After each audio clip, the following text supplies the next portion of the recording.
Here we go. Let's talk about the cell, what's happening at the cell. All right, here's our human cell. I have lots of different things around here, so I'll talk about it real quickly for you guys to understand. Trillions and trillions, right, of cells in our bodies that do all different types of jobs. So this is really my way to help teach you a little bit. You might remember this from biology days, but we have these little black things right here, our receptors, okay? On each receptor, cell receptor, this is where the hormones connect. So I wrote a couple hormones down here, right? All these little pink pieces of paper. Estrogen, testosterone, adrenaline, T3, TSH, insulin. These these hormones will kind of, obviously the pituitary will say, oh, just ate food. All right, pancreas, I need you to give it some insulin. Insulin comes out into the body, so let's just take that one. And it's looking for a place to go, right? How can I open the door so that glucose can get in? So it's kind of like opening the door for glucose. That's what basically insulin does. It's also a fat storage hormone. So if we have this red line here, right, this is inflammation. So if we have all of this cellular inflammation in our bodies, what happens is insulin cannot hear the receptor. So how can we fix that? Here's where fasting comes in, and it can really fix that. When we have inflammation in our body, hormones aren't sensitive, right? Insulin's not sensitive. You've heard of that, insulin resistance, testosterone, estrogen, all these things can't get into the cell. They unlock the door to let glucose come in. Now, inside of the cell, if the cell is unhealthy, we may have toxins. These are the toxins inside of the cell that might be there, especially if our body's not good at detoxing and methylating. I'm sure you've heard of the MTHFR gene and different SNPs and things like that.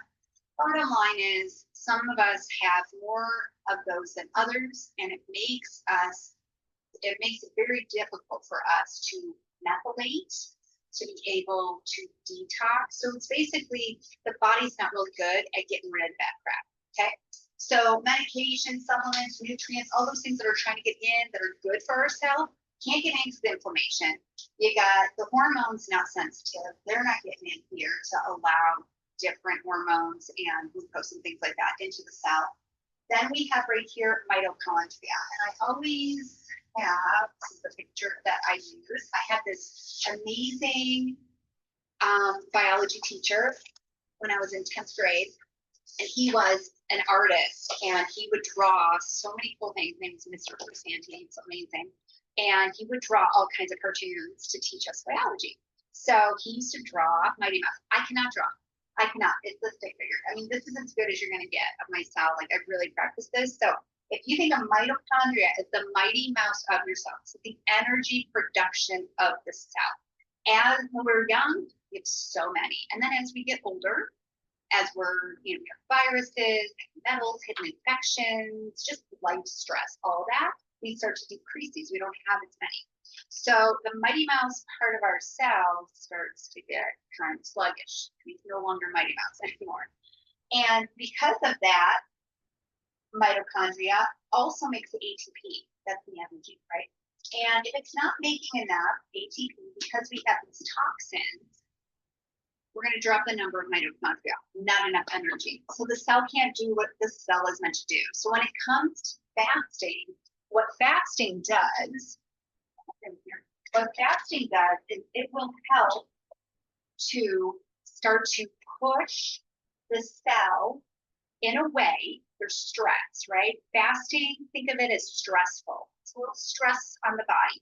When you guys exercise, when you choose your diet, when you go to infrared sauna, cryo, all of those things are stressors on our body. And sometimes you have good stress, and other times it's bad stress. So we want to have a fast that's going to produce enough stress that doesn't give us worse symptoms and cause more inflammation and cause Herx syndrome, where you're just getting all kinds of I have brain fog, I have more gut problems, I have all these things. You might get symptoms. Now, those symptoms help us know that the body's healing. You want to be strategic. So for some people, it's going to be a 13 to 15 hour fast.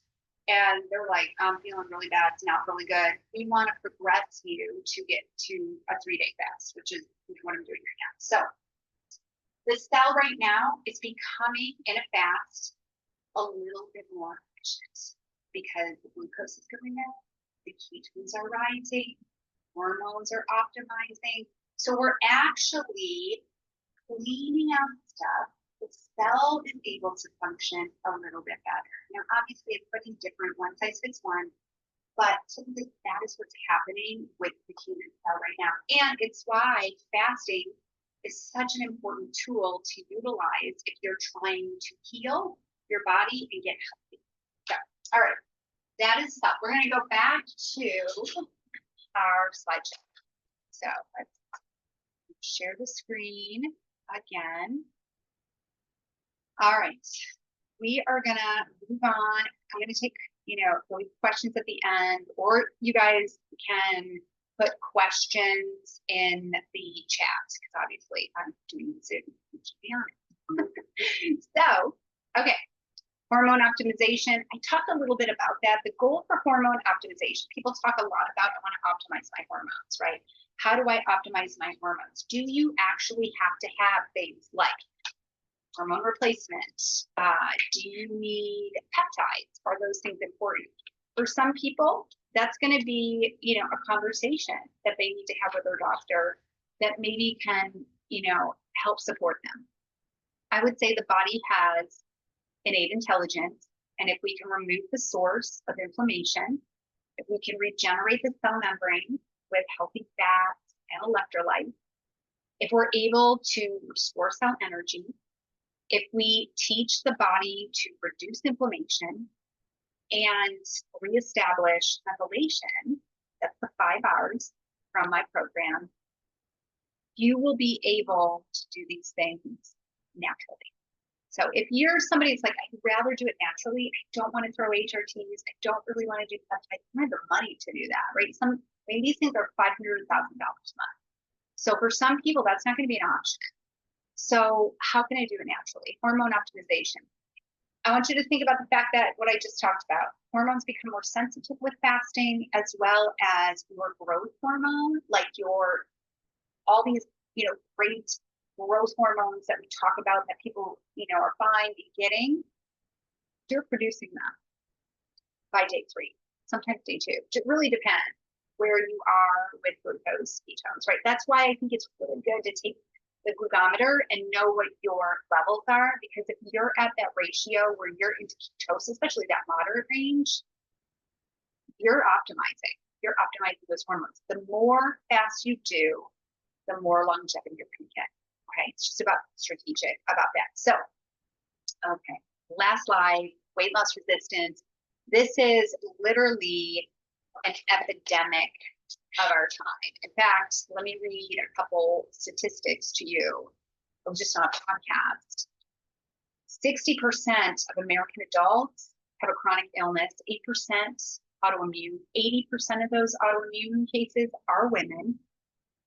And usually we have more than one. So if you have one autoimmune, typically you're going to have like 2 to 4.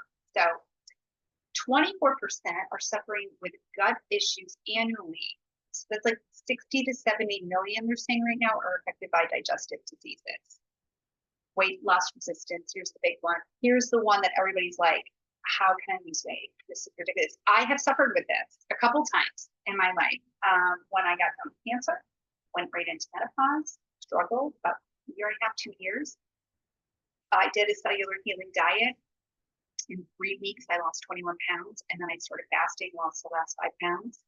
I was really solid for 4 years, then I got COVID. Once I got COVID, it was about 2 years, and my body gained 25 pounds, and I was stuck in a loop.